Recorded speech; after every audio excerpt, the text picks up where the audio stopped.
Good morning. Good afternoon. Good night, and welcome to Jazzy Conversations. I'm Teef. And I'm Gigi. And we're excited to be here. Listen, thanks for checking in.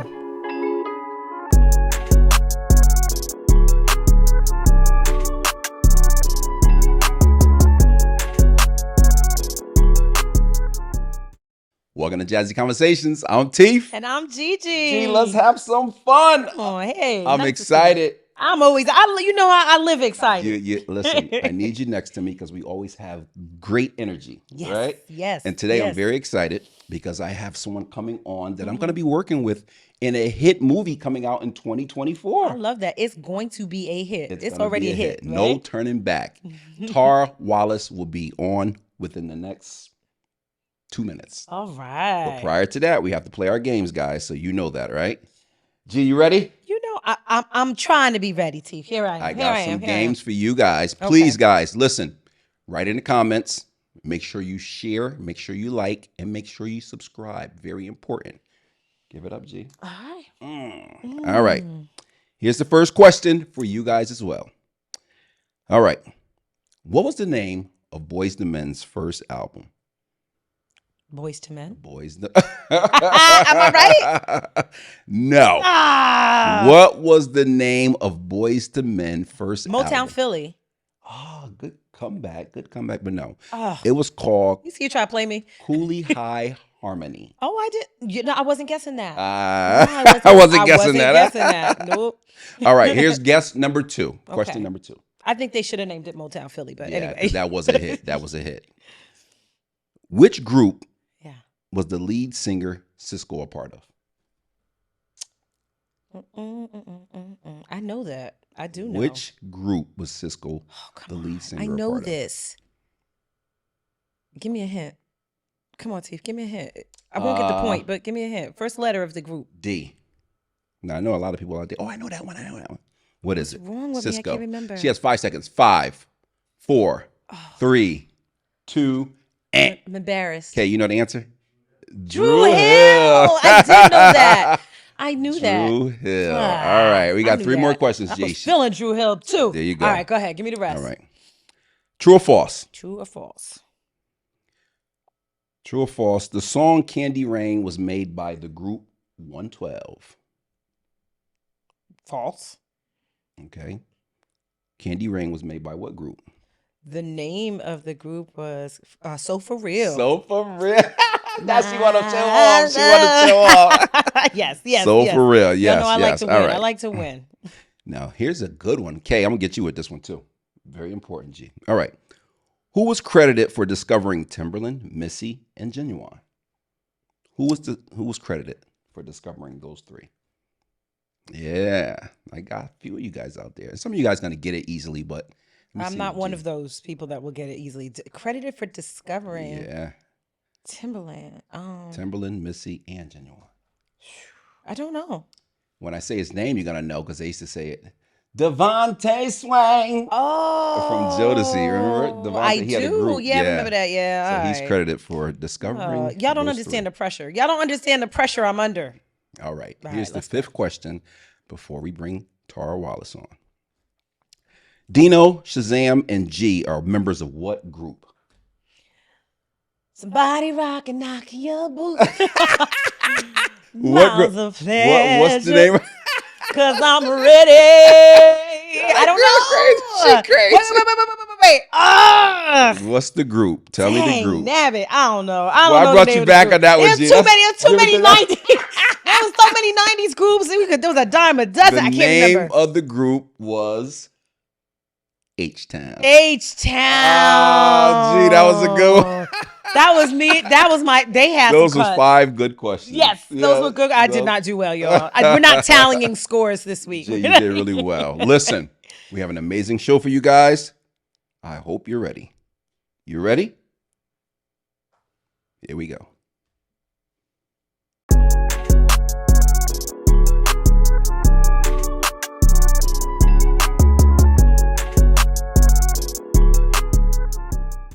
Welcome to Jazzy Conversations. I'm Teef. And I'm Gigi. And G, I'm excited. Look who we have on the screen. The lovely love and hip hop, Tara No Turning Back. She has a lot of things going on. Yeah. Tara, welcome to the show. Thank you guys for having me. How you doing?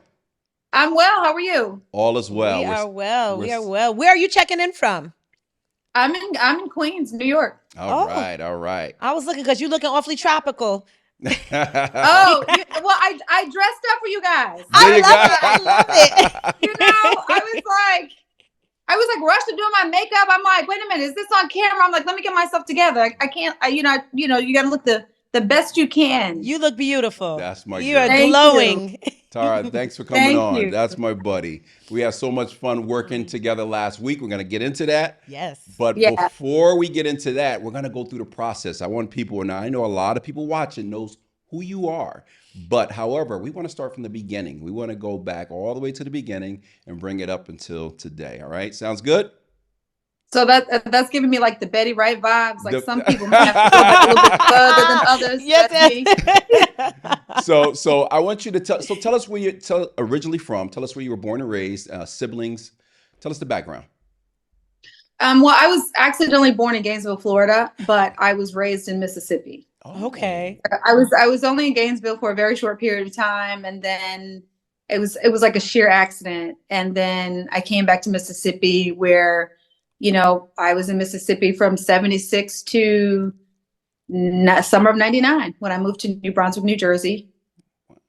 So what do you, when you say accidentally, but y'all were on vacation, the parents were taking a trip, what happened? I think my mother got angry with my father, called herself leaving him for like the 100th time. Oh my goodness.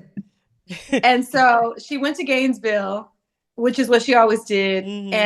And because some of my family, her mom's sister left Mississippi and migrated to Florida, Gainesville, Florida at the time. That was like those jobs that people who didn't move to Detroit or they didn't move to Chicago, there were places for Black people to work and have like middle class lives and buy a house and actually have a decent living. So my aunt was there, and my mother would visit her often, because my aunt, this is just way too much, but my aunt and my grandmother, they were twins and they were both blind. So my mother would kind of go back and forth to help them, both of them out. Wow. And so I was born there. And some of my earliest childhood memories of eating ice cream, of eating popsicles, was on the porch in Gainesville, Florida. Wow. So Yeah. an accidental Floridian. Absolutely. Yes. Yes. Country girl. Right. So Mrs. But I'm from McCall, Mississippi. I grew up in this country town called JS. Okay. And after high school, I went to Jackson State. At the end of Jackson State, it's like, okay, what am I doing next? I didn't know what grad school I wanted to go to, so I needed like a filler, in the meantime, to figure out what school I wanted to go to in terms of like getting an MFA. And I ended up interning at Crossroads Theater, which is like one of the few Black regional theater companies that was left at the time. And it was just like I interned that year, which was like phenomenal. It was just so many people in and out. Andre DeShields, Leslie Uggam, Stephanie Mills. Wow. And I was like this little intern that did all the things that the machines were supposed to do, but they were running out of money. So I was the machine. There you go. I broke my nose there. I was like just pounding the pavement. Wow. After that, I did like a summer stock at Vassar College. And then You said Vassar? You said Vassar? At Vassar, yes. Okay, yeah. And then that summer, and for the end of the year of that internship, though, I was auditioning for graduate schools. I was really wanting to go to Rutgers. I didn't get in, but I did get into the new school. So that's where I started after Vassar, at the new school, and I got my master's there. Wow. So you made the educational rounds. Absolutely. You were no stranger to work. Yeah, right. So Tara, when you was School back, and work. I'm sorry, when you were back in Mississippi, you started taking acting classes while you were at Jackson State? Well, I majored in theater at Jackson State. Oh. Yes. Wow. Yeah. Okay. Nice. Now, was that an interest that started budding in college, or did you already have some experience in high school or in the younger grades? I did have some experience in high school. So in high school, first of all, I grew up in this very, very small southern town. Mhm. Okay. And that's saying a lot when I sing a lot. But, you know, we had every year they had a musical and every year they had a play. And then there was this club called Forensics, and Forensics is where you would compete, like in like oral interpretation, or you would write speeches, or just all things dealing with, you know, acting Mhm. and voice and speech kind of. But that was like the closest club that identified with what I wanted to do from kindergarten. Yeah. Like I've always wanted to be an actor, Wow. and I would be practicing my soap opera Kiss in kindergarten at the Catholic school. I would get in trouble, you know. So I've always kind of known that I've always known I want to be an actor. It was just like the weird thing to say in such a small town. Right, right. Wow. Now I have a real quick. I have one of my immediate friends who's going to be watching this. You know where they're from? I'm gonna see if you ever heard of it. Carthage, Mississippi. You ever heard of Yeah, Carthage? absolutely. Yeah, I've heard of Carthage for Now sure. that's a very small town from what I understand from her. Is Yeah, that? yeah, for sure. I think my first roommate in college was from Carthage. Oh, wow, wow. Yeah. I have never been. No, never been to No. Mississippi. Never been to Mississippi. Oh yeah, you guys have to come down. You really have to come down.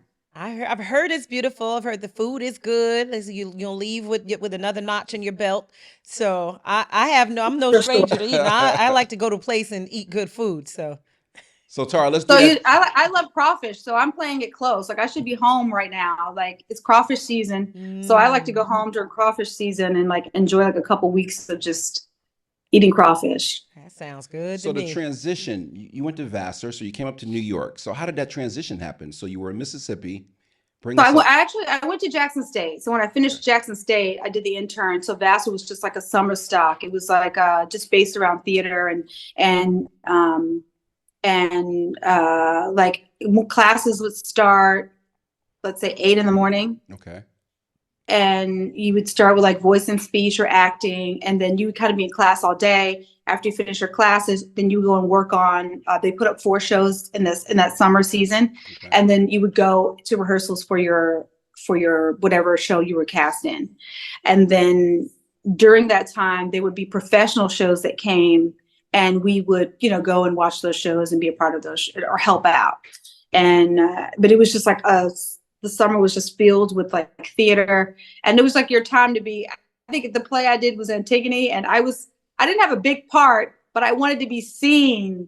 So I remember I was just like in the chorus, and I chose to be like this pregnant chorus girl. I'm like, you will see me. I'm the only pregnant chorus That's girl. right. I'm gonna make a I was solo like, some I was kind like, of oh, way. that gets so much scandal. Like who got her pregnant? Like, oh, what's going on here? You know, so it was so much fun. But Vassar, I have to tell you, Vassar was so scary. I couldn't sleep. I felt like the ghosts of old were like roaming the halls. I slept with my lights on, and I was up every morning at 7 without an alarm clock. That's the only time that's ever happened in my life. Wow. Just because it's such an old place, is that? It's such an old place. At that time, like I didn't know that, you know, you could be sensitive to energies and stuff. I wasn't really educated on that kind of thing. So you just feel like just old spirits in the place. And it was just like, I was just awake all the time, like afraid to go to sleep. Cause I'm like, my. yeah, it was fun, but it was interesting. All That right. sounds interesting. So after Vassar, so we're gonna transition. After Vassar, what happens in Tara Wallace's life after that? What happens?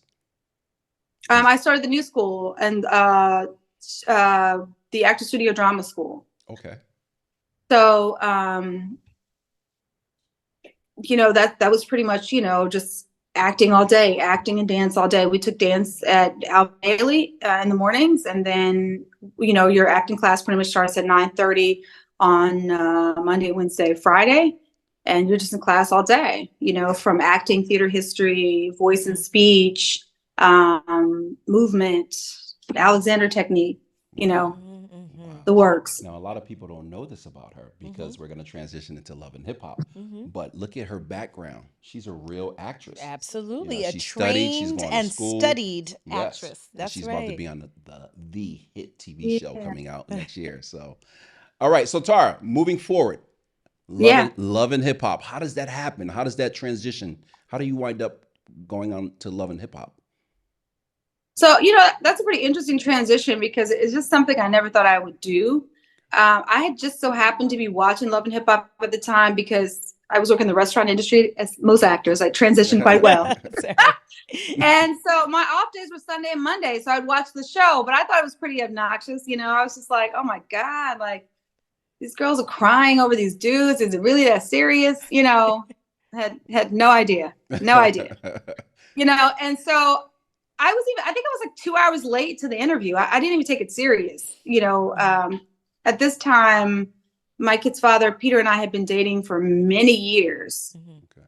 And he had done like a scene the year before. So he was like, these people from VH1, I want to meet you. And I was like, for what?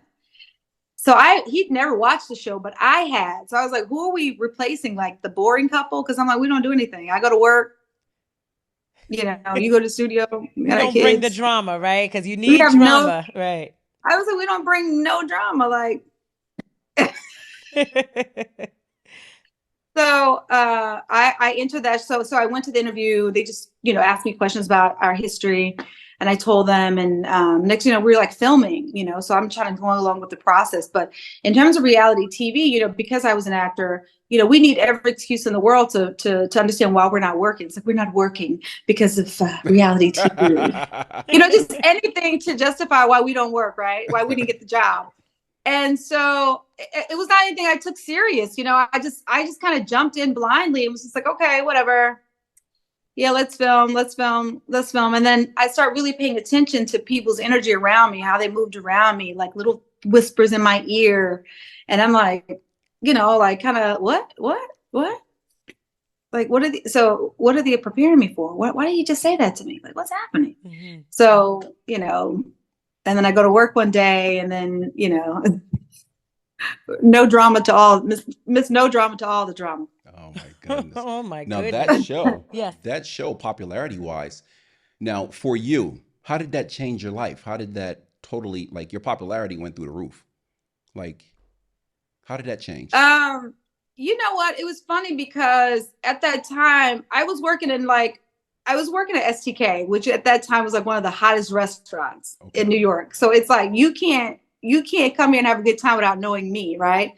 So I already had like this thing, like people knew me, and I don't even think I took that serious or knew that popularity would come with that. Wow. Mm-hmm. And so, and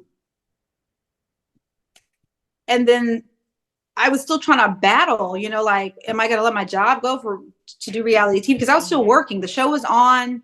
My life was changing. People were kind of beginning to recognize me. And I was still going to work every day. I was like, I work too hard for this health insurance. I'm not. That's right. I know that's right. Tara. So, and then it became like, everybody's like, what's happening in your life again? Like, people just couldn't believe it. So I think, though, for the first time in my life, I was kind of stuck because, like, although all of these things were happening emotionally, I was really messed up and didn't know how to process that because things were in a microwave and they were happening so fast. So I was going through the motions, obviously, because we had signed this contract. But in my real life, I'm having a really hard time processing what's happening, and that the person that I'm sleeping with every night just brought me on TV to tell me some crazy stuff.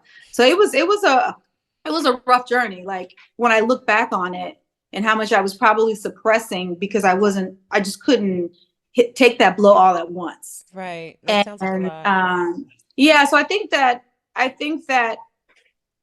had I known, I could have prepared better business wise, but I was just kind of like thrown to the wolves. Mm-hmm. And it was like, deal. And it's like it's like some real stuff happening here in my real life. Mm. And people want to know. And so on the show, it was kind of like, yes, we understand you're hurt, but where do you want your story to go? It was like, what? So it was like, it was just like, if you can imagine a fast track doctorate program in like 9 months, That is amazing. Trying to process. Let me ask you, Tara, is there anything that you've taken from that experience as a lesson, as a positive lesson, as something that you grew through because of Love and Hip Hop? Well, I always look at it as positive. Sometimes like you have to hear and see stuff a certain way to believe it to be true. You know, you have to be in positions where you can see people for who they really are, to kind of wake you up out of whatever road you're going down, because it may not be whether it's not like, it's time for your journey to change. It's time for you to get off that track and hop on another one, or maybe you're on the wrong track and you need to be pushed off. So that's what I took it as. Yes. I think though, one of the things that it gave me was that, you know, sometimes when you have children and you're working, you kind of get caught up in that just taking care of the family. But sometimes you have to be pushed up. It's like, no, this is not your journey. Get up, wake up. Oh, that And resonates. Yes. and so I, you know, from that I took, for me, there are no no's. Like after that is like, there's no no. Like if you don't want me, say you don't want me, but there's no no. I don't want to hear there's a deadline. If you want me, the deadline doesn't exist. So I started moving in that kind of energy. Like this is what I want, make it happen. Or if you can't make this happen, then maybe we're just the wrong energy, it's the wrong fit. And I think being in that allowed me to own my confidence and you know, start seeing people, like people can love you, but they have their own thing going on that they're battling. And I think that maybe at that time I just didn't think that would exist, because I was just like, we're in love, like we're great, we're good. And it's like, no, we ain't. I love it. You came out of it empowered, stronger. That's an amazing narrative. I love that. But I mean, you know, I'm not saying it didn't come without tears, because you know, people always think like, you know, it came with a lot of tears, some heartache, and you know, throwing some things. Ooh, growth and learning almost always does, right? Like we find that out. It certainly always does. Yes. Now, Tara, how many seasons did you do on that show? I did 5 seasons on that show, and I did 2 years ago I did Love and Hip Hop, the family reunion. So a total of 6 years. That's a long time for something you just kind of tripped into. Right. Right. Now, once it was over, Tara, we go back to, what was the transition? You go back to acting. Well, I never left acting. I was always auditioning. I think that I've always kind of had to readjust. And I think what's happened sometimes is like when you do reality TV, it does open the door to so many things, and you kind of get lost in that. So you're constantly kind of snapping yourself back to what's my purpose? What's my purpose? You know, this isn't working out. That's not working out. It's like, let me get back. Let me make sure I'm auditioning more. So I don't think I ever really strayed away from it. It was just about managing the time between filming and stuff. But like once it was over, then it became, you know, finding someone I trust in this industry to help me get work. Gotcha.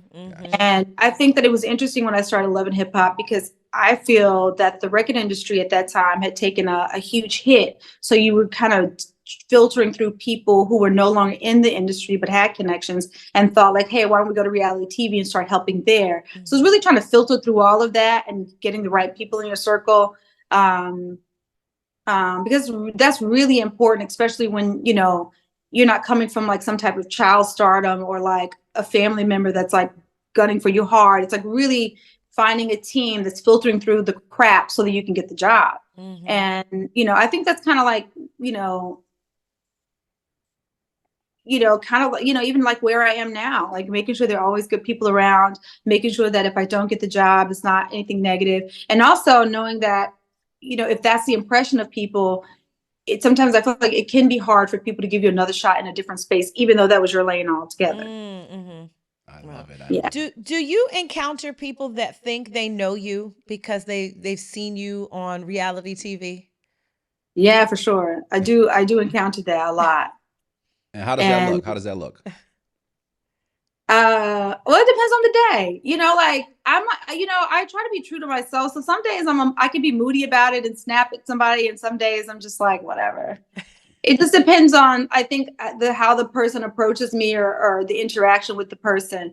I think there's like this idea that I was just like so burdened or bogged down that I couldn't see my way through. And it's like, I'm from Mississippi. I've come from much harder times. Like I failed or like that I'm angry and bitter, or that I'm spiteful. And I'm like, it was none of those things, you know. It was just me trying to work through that. And working through that may not have been what other people thought was right, but it was what I wanted to do. So everything that happened is what I chose consciously, and had nothing to do with the situation, had everything to do with me. And I'm okay with that. Yeah, and we all go so, through it, but we're not being recorded, right? We're not, Yes. and Yeah. watched. Go on, G. Go Yeah. on. Or even when I chose to have Gunner, people thought, oh, it's spiteful. I was like, it's not spiteful. It's like, this is the sole person I've been with for 12 years. This is like a process. So we were still, even though all this craziness was still going on, the energy and the love was still there, even though we were trying to fight against it. You know, it was like no malice, but in my head, it's like, you can't do all this crazy shit to me. And it's now I'm supposed to play by the rules so everyone can be happy. It's like, yeah, like, no. Yeah, you get to be a whole person. Yeah, I get to be a whole person, Mm-hmm. and I get to make mistakes in it, or things that, or not even mistakes. I get to go through it the way I feel that's necessary, and I think that's what I did, and I did that unapologetically. You know, and I tell people, if that was the concern, I live in New York City. You know, the clinics are open 24 hours.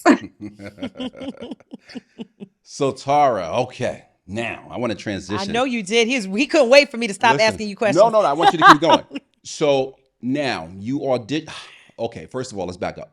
Are you with the same management and agent from Love and Hip Hop that you have now? No. So when I was with Love and Hip Hop, I didn't have an agency that I work with. I filtered through that, and that's another thing. Like sometimes, like people, you know, you got to really filter through what you really need. So most of the things I did with my lawyer at the time, and so the lawyer that I had at the time was Ed Woods. Ed Woods is, you know, he started a law group with young Black lawyers that manage bad boys, and we're very, like, you know, forward in the industry in terms of law. And I work with Ed Wood. So we would literally sit down and go over my contracts and really go over the things that I wanted to do. And he would use like his connections to help me get to the next level. Or get to different jobs or wherever I was trying to go. So that's what was best for me. Okay. You know, sometimes I meet people, they'll do, you know, some reality TV, and they're like, you know, do I need a PR agent? And I'm like, well, you really can't afford the PR that you really need. So no. Don't bother. You know, it's like I try to help people, and it's like, look, the moment people smell like there's a check coming, all these people come to take that check. But that show is going to run for, you know, if you're lucky, you get 12 weeks of it, 13 weeks, because that's like 1 week. That's like a silent week that they'll play a rerun. So you get 13 weeks if you're lucky. And that 13 weeks comes and goes, and you'll be back to your first job before you realize it. And the PR that you really need, you cannot afford. And so no, just ride the wave, build relationships with the PR company, with whatever network you're on, and let that person help you. There you go. Good advice. Right. So very excited, G. Now, we're very excited because next year, 2024. Tell us about it. She's going to be on a big TV show. Yes. And listen, I'm very excited. How did that process look for you? No turning back. How was that phone call? How did you go for the audition to work with Don Q and Dale Staley? How did that look? So, you know what, when I got the call, I was working with the Talent Connect, Ronald Woodall, and I was in Mississippi when they called me. They'd seen some other work that I'd done, and they called me to they said, would I come back to New York to do it? And I was like, yeah. So I was in the middle of a storm in Mississippi. Wow. You know, when we first filmed, and I was able to get a flight back, and we came, and we just worked, you know. I tried to come in as prepared as possible, you know, because I feel like this was like my first time, you know, being in an environment that wasn't like so structured and people figuring it out, and Dale is filming out of a state that he's not familiar with. Yep. And so I just try to be open, and you just remember some of the things that my acting coach says. It's like, you know, sometimes you just got to go over to the side and reconnect with what's going on so that you're ready to go when it's time to go. So, you know, I just try to be as flexible as possible. And even, you know, a couple of weeks ago when we met last week, actually, it was still, again, like trying to be as flexible as possible. Like, you know, not coming in with what we think should happen, but like, just try to be open and let's see where it goes. That's what I try to do. Cause if you, I feel like if you do that, then you don't set yourself up for failure. It's like, let's if this is not happening, let's move to the next thing. Let's just get it done. And so we can create an amazing product. If you Oh, don't And bend, you'll yeah, break. So yeah. be flexible. We Can you tell yeah. folks about the project, Steve? Because let yeah. Tara tell us about the project. So no turning back. So Don, Big shout who out to is from Don. Big shout out to Newburgh. Don. Big Yep. shout out to Don.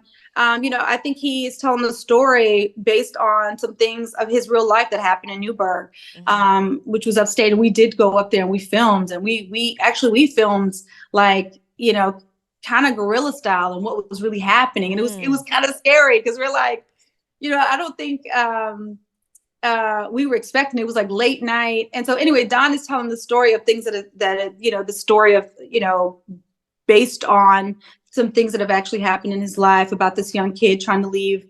He did some time in jail.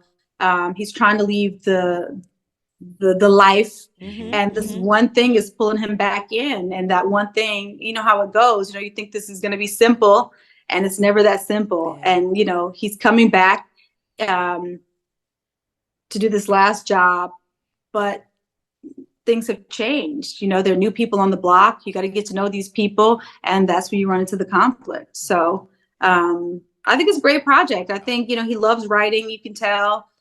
He's very hands-on. If I have any questions, about the character in terms of where he saw it, that if I'm confused, he's open to have the conversation. And I thought Don was like really just trying to connect with all the actors individually in telling the story. So I thought it was great. I also love Dale Steely too, because Dale is like really open to you really trying to find who the character is, not coming in over directing or really telling you what it is. If you have the questions you can ask, but I feel like there was a lot of freedom to kind of explore, if you didn't like something, if you like something, where you wanted to go with that. So I really enjoyed it. It's been a great experience. Oh my goodness. Last weekend, real quick. So Dale says, "Oh, we're waiting for Tara. She took an Uber. She's on the way." So we're in the room. We have Don Q, the executive producer, Dale Staley, the director, producer, Vince Ward, your partner, my buddy Vince, Yes. Darlene, Jessica, and everyone's there, right? Yeah. So finally, Tara shows up and she comes through the door. Everybody's like, "Hey, Tara, hey, how you doing?" Now I'm the new guy on set. She knows everyone there. She looks at me and goes, "Do I know you?" And I'm like, "Do I know you?" And we became friends immediately after that. And so on. It's hard not to be friends with Teef, by the way. So no, Teef had a very familiar face, so I was like, I felt like I met him before. So and like what I never try to do is act like I know someone. I try to be real. I'm like, I feel like I know you, and where because if you've met someone before, you guys have a relationship, you want to make sure you acknowledge that. Right. I just try to be genuine in every situation. And Teef had a very familiar face, like I knew him. Right. And I'm like, and I remember we did this scene at the strip club, and I'm like, is he the gentleman from the strip club? And I'm like, and that day was crazy. Oh, we had a great people day. going, like, it was such a crazy day. So I wanted to make sure that if he was from the strip club, I didn't just, I'm like, I felt like I did. He's like, no, I don't think so. And so it started from there. Let me put this commercial break in for your wife. We talking about the strip club in the movie. There you go. All right. Yes, exactly, Tara. What you doing, Tara? Let me tell you, Teef, I got a real lap dance at the strip club. I got a real lap dance. Like, when they cut a couple of times. And I was like, oh, she's gonna dance with me again? Yeah, because Shima gonna be like, strip club. I know. Shima, I got you. Hey, Tara, listen, thank you so much for coming on. This has been amazing. Tara, Vince Ward, we have so much. Darlene, we gotta give a big shout out to Darlene, Jessica. Us four, we all just kind of clicked together. We had a great time that day. Just a lot of fun. And everything you said about Don Q and Dale is true. Just great people, let you do your thing, but they want you to be professional, but come do your thing. So we had a great time that day. So I just want to thank you for coming on. But make sure you guys have to check out Teef, because like he was sitting over quiet. And when his scene showed up, I have footage of it. Tell it. Oh, I mean, I was kind of thrown out. Like, he took let's say for instance, we're at a 6 and we going. Teef came on and took it to like an 11. That's my Teef. when Teeth came on, everybody just stopped and turned around. Phones came. I think I filmed that scene. I have it filmed in my phone about 5 times. Yeah, Darlene did too. But It was like, break your. I don't even want to say the words, but it got intense. So you guys have to wait to see it. I It got so appreciate it. intense. I can't wait to see it. I can't wait to see I it. appreciate that. Now, Tara, before we go, my partner has 3 important questions to ask you. Okay. So the question is, name for us your top 3 podcasts that you either subscribe to or listen to on the regular. Obviously you guys. Give it Ding, up. ding, ding, ding, ding, ding, ding. I'm so bad with this, and I was supposed to write them down, and I forgot last night. I thought I was going to write like things like this down in case someone asked me. But I do love Joe Rogan. Okay. And then there is a beauty podcast that I watch with Melissa. I think it's Melissa G. Say, and it's a beauty podcast that I watch that I really enjoy. But yeah, I like to listen as I'm getting dressed. Sometimes you just kind of turn it on and you just listen. And sometimes I'm not sure, if I'm listening to, the exact names. I'm really bad about that, but it's because, I'm getting old. The rappers getting old. Doesn't show. We're just glad to have made the list, Tara. Absolutely. I have to say, I am personally wishing you much prosperity with your career. May the sky be the limit and beyond. You've been an amazing guest. Absolutely. It's fantastic. Absolutely. Thank you. Tara, Thank you. Is there anything else you would like to talk about, this open dialogue that you got going on in your life, writing books? Are you any other movies besides the one coming out? Anything you want to discuss?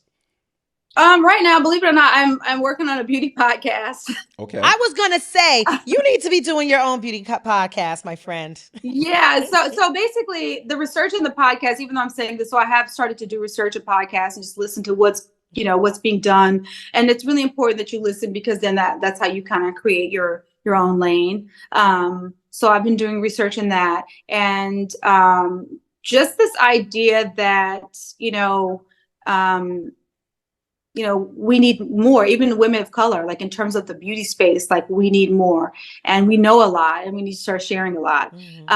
Also, it's like this great world of creators. So I've been working with my partner at his actually creative agency, helping to manage some of the creators and just understand like what's happening in this world. Believe it or not, in this space of creatives and influencers, it's a great lane, and it's now not geared toward like celebrities or people who've been on reality TV. It's geared toward people who have created content based on the things that they love, and that's just created a huge new, I don't want to say job, but just a huge new space to create, and trying to just function in that space. I think it's like beautiful. So I've kind of enjoyed that. I always kind of like behind the scenes and learning things as much as I can to take along with when I'm creating my own stuff.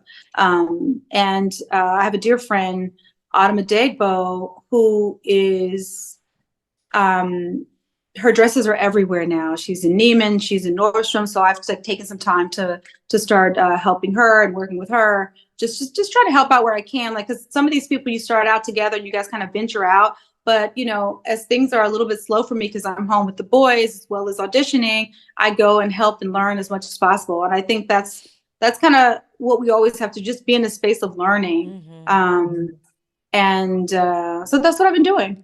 Tara, thank you so much for coming on behalf of Jazzy Conversations. I'm Teef. And I'm Gigi. Tara, have a great night. Thank you so much. Thank you. Thank you. Bye, y'all. We'll see you soon. Take care. Bye-bye.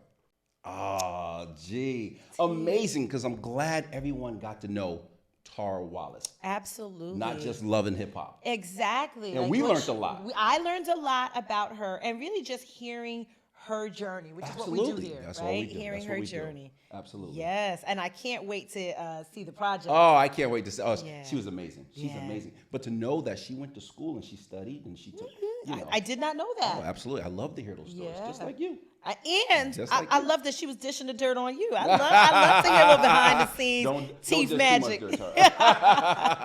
Listen, we have an amazing show next week. On behalf of Jazzy Conversations, I'm Teef. And I'm Gigi. Have a great night, guys. Take care.